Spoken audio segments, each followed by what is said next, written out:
Let us read this word of God. Gospel of Luke chapter 11 verse 1. We read like this. Luke chapter 11 verse 1.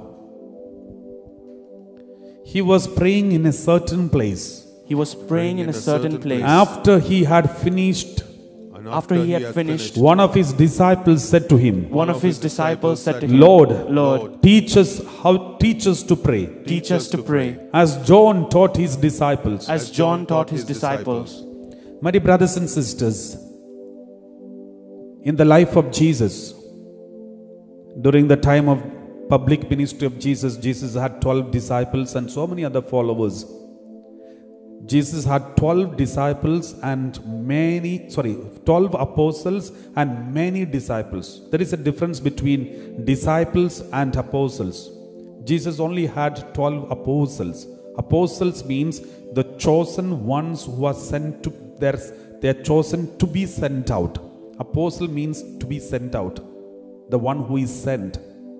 Disciples means the one who follows. So apostles are the ones who are sent out by Jesus to preach the gospel. Disciples are the ones who are chosen to follow him. So Jesus had so many disciples, but Jesus only had 12 apostles. So these apostles were always with Jesus 24 hours, especially during the public ministry time. And when Jesus was in the public ministry, Jesus performed mighty miracles, cast out evil spirit, calmed the sea, rebuked the wind, walking on the water, and healing the sick.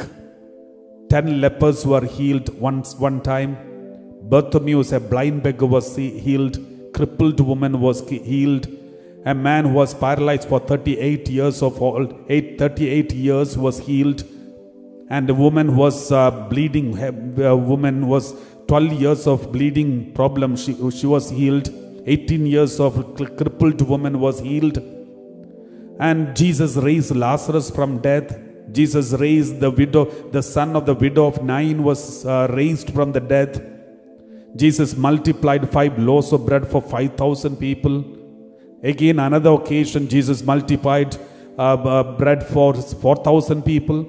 So Jesus has performed mighty miracles in his life, and the disciples were watching this.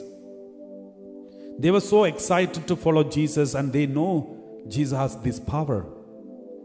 But none of the apostles, including the disciples and apostles, none of them came and asked Jesus, teach us how to perform miracles.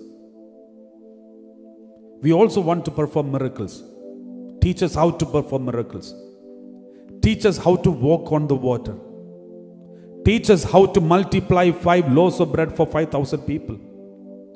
Teach us how to cast out evil spirit. None of them said, none of them asked.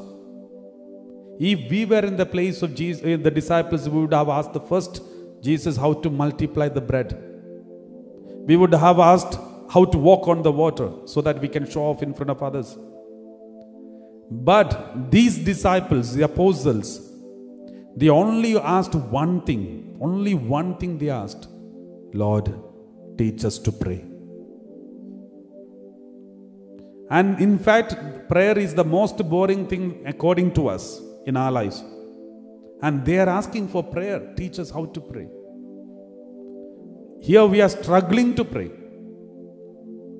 And if someone is going to teach you how to pray, you will escape from there.